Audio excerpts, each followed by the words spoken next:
à Monsieur le chef d'état-major de l'armée algérienne, le maréchal Saïd Chengria. Je me nomme Pierre Demers et j'ai échappé le soir du 24 mai 2009 à une tentative d'assassinat à l'aéroport d'Alger pour être par la suite incarcéré en prison militaire sous de fausses accusations de corruption pendant 40 mois. Monsieur le chef d'état-major, pardonnez-moi cette façon de communiquer avec vous. On ne me donne guère le choix, car je fais l'objet d'une obstruction systématique de la part d'individus ou d'institutions pour m'empêcher de revenir en Algérie et faire la lumière sur cette affaire devant la justice civile algérienne. Monsieur le chef d'état-major, vous ne me connaissez probablement pas, ni même mon histoire. Elle est insignifiante par rapport à l'importance des dossiers que vous traitez quotidiennement pour assurer la sécurité d'Algérie. Je vous remercie de toute l'attention que vous porterez à ma requête. Cette histoire bouleverse encore ma vie aujourd'hui, celle de ma famille, a conduit à la destruction de mon entreprise, la SCAT, et de tout ce que nous avons réalisé en Algérie. Je n'ai jamais eu de problème avec le MDN. Tous les officiers en service que j'ai pu rencontrer dans ma carrière, même les directeurs de prison militaire ou mes simples gardiens, se sont toujours comportés de façon exemplaire, intègre, probe, en gentleman, et j'en conserve d'excellents souvenirs. Sauf un seul individu, l'ex-général Noureddin Chériat, un corrompu sans foi ni loi, un individu indigne de porter l'uniforme de l'ALN. Au début des années 90, dans la période noire que l'Algérie va vivre, alors que les sociétés étrangères quittent le pays, SCAT s'investit en Algérie à la demande de collègues et d'amis algériens pour apporter une modeste contribution à cette Algérie qui nous avait si bien accueillis, mon épouse et moi, au début des années 80, et avec lequel nous sommes tombés en amour. Malgré mon emprisonnement, tout le mal qui nous a été fait à mon épouse, mes enfants, pendant les 40 mois de détention pendant lesquels je ne verrai pas ma famille, la destruction de l'entreprise dont l'ex-général Noureddin Chériat est le grand responsable, notre vision de l'Algérie n'a pas changé. Nous y avons des amis de très longue date que nous apprécions de tout cœur. L'ex-général Noureddin Chériat n'est pas l'Algérie que je connais. J'ai rencontré l'ex-général Noureddin Chériat en 2007. Il était colonel à l'époque et venait d'être nommé directeur de projet des réalisations des bases aériennes du CFA à Chiraga. À l'époque, SCAT était en co-entreprise avec la ferme RSW pour la réalisation des bâtiments monocoques en acier de la base aérienne de Tamanrasset, en sous-traitance de Brown & Root Condor. Le colonel Chériat m'a convoqué à son bureau de Chiraga au mois de décembre 2007. Il était parfaitement au courant que l'annulation du contrat de Brown & Root Condor par le MDN avait laissé la co-entreprise RSW SCAT avec une réclamation de 12 millions de dollars de travaux impayés et que SCAT venait de remporter avec Cocider l'appel d'offres international de la base de Reagan. D'emblée dans son bureau, le colonel Chériat me demande de lui être reconnaissant pour la continuité des projets en cours de la SCAT avec le MDN. SCAT n'est pas venu en Algérie pour voler le pays ou se faire complice d'individus qui veulent se servir de moi pour voler l'Algérie. Je vais refuser que SCAT et la co-entreprise se fassent rançonner par le colonel Chériat. Le colonel Chériat va immédiatement mettre fin à notre conversation pour recevoir les représentants de mon compétiteur qui sont dans la salle d'attente pour la rencontrer. Durant l'année 2008, SCAT sera évincé de tous les projets du MDN au profit de RSW et du compétiteur. En août 2008, RSW dissout unilatéralement la co-entreprise et avise par écrit la Banque extérieure d'Algérie qu'elle prend le contrôle des comptes bancaires de la co-entreprise à la BA et fait de même pour la réclamation de Tamanrasset de 12 millions. Monsieur le chef d'état-major, comment peut-on retirer la signature d'un compte bancaire conjoint sans avoir l'autorisation du signataire concerné? Je vous donne la réponse. Il faut qu'il y ait une complicité interne à la BA. En janvier 2009, RSW rencontre le colonel Noureddin Chériat pour obtenir le contrat de la fin des travaux de Tamanrasset, sans la SCAT, et sans aucun doute discuter du règlement de la réclamation de 12 millions qui appartient à la co-entreprise RSW-SCAT. Bien décidé à ne pas me laisser faire, je vais me plaindre par écrit au colonel Chériat, au MDN et à l'ambassade du Canada.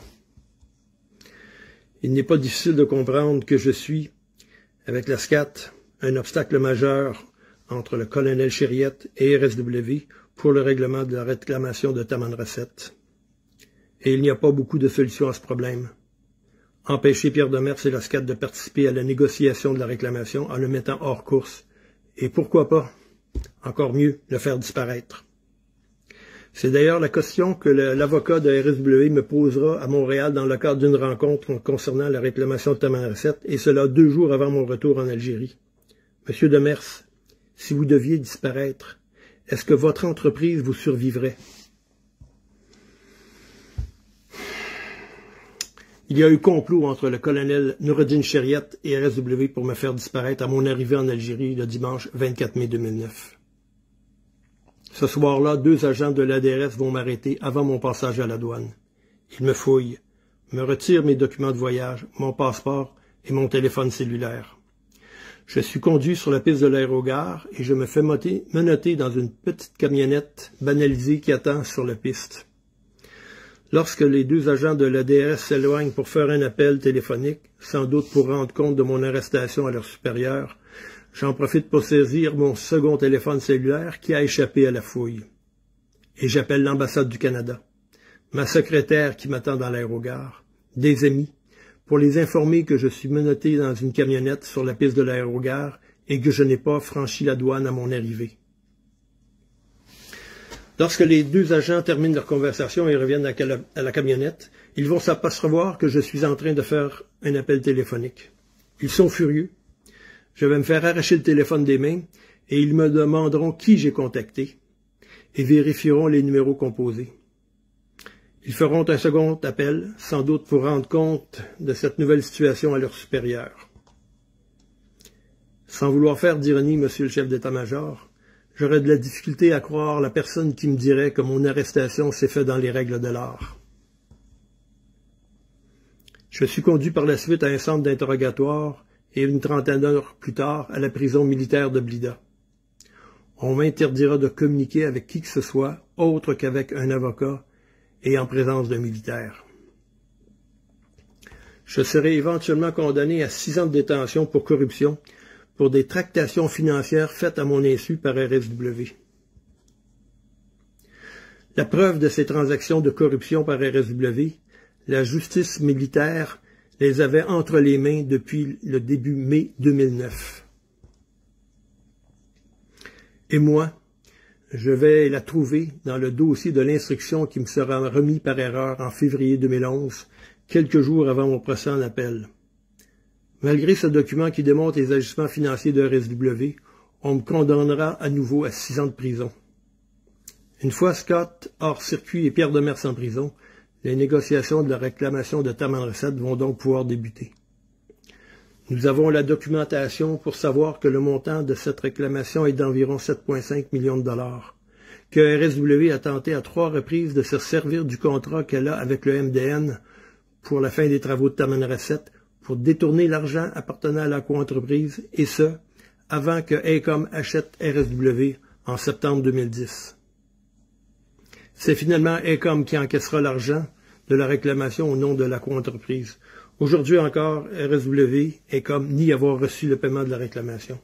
Pourtant, dans une correspondance que nous adresse le MDN en le 21 janvier 2019, le MDN nous confirme qu'il y a eu apurement des comptes et assainissement total de la situation de la co-entreprise.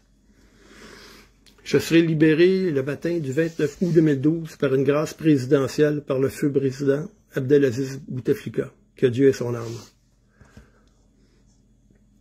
En mai 2018, je suis contacté par les enquêteurs algériens concernant les projets de Reagan et la fin des travaux de Tamanrasset. Nous leur fournissons tous les documents qui leur permettent de comprendre qu'il y a eu fraude et corruption dans le cadre de ces 2 projets. Nous apprendrons vers le mois de juillet 2018 que le général Noureddine Chériette a été démis de ses fonctions pour malversation financière, corruption et mise à la retraite en toute impunité.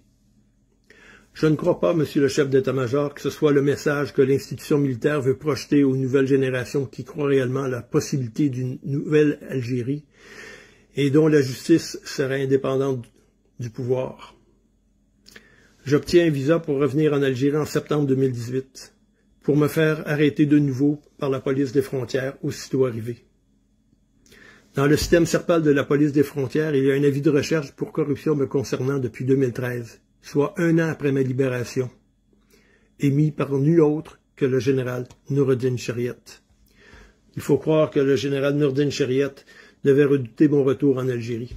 Je serai libéré quelques heures plus tard, et je vais me rendre à la BEA pour constater que ECOM RSW transige toujours dans les comptes de la coentreprise. La BEA va refuser une fois de plus de me remettre quoi que ce soit comme document. La SCAT obtiendra 2 injonctions des tribunaux algériens pour obtenir les documents que la BEA lui refuse depuis le mois d'août 2008. Encore aujourd'hui, la BEA n'a toujours pas répondu aux injonctions de la justice algérienne. Je vous pose la question, monsieur le chef d'état-major, comment une institution bancaire telle que la BEA peut-elle se placer au-dessus de la loi en toute impunité? Avec les documents que nous avons pu amasser depuis septembre 2018, SCAT a déposé une plainte pour association de malfaiteurs contre ECOM RSW, Georges Dick, ex-PDG de RSW, et Jacques Mercier, ex-VP de RSW. ECOM et RSW ont été notifiés de cette plainte, de même l'ambassade canadienne et celle des États-Unis en Algérie.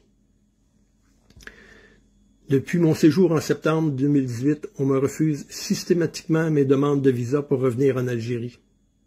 Tout récemment, j'ai été convoqué par la police judiciaire dans le cadre de la plainte pour association de malfaiteurs. On m'a encore refusé le visa.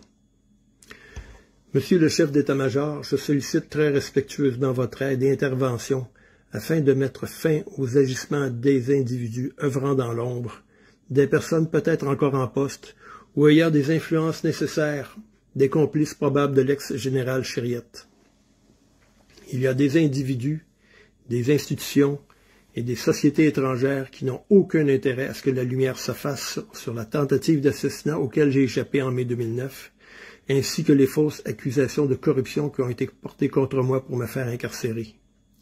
Ces individus, institutions et sociétés étrangères prennent actuellement tous les moyens pour ne pas rendre de compte à la justice civile algérienne et conserver leur impunité dans cette affaire. Je fais appel à vous, monsieur le chef d'état-major, pour que l'ordre et la justice soient rétablis. Je vous remercie d'avoir pris de votre précieux temps pour écouter ma requête. Je vous prie d'accepter, monsieur le chef d'état-major, mes plus respectueuses salutations.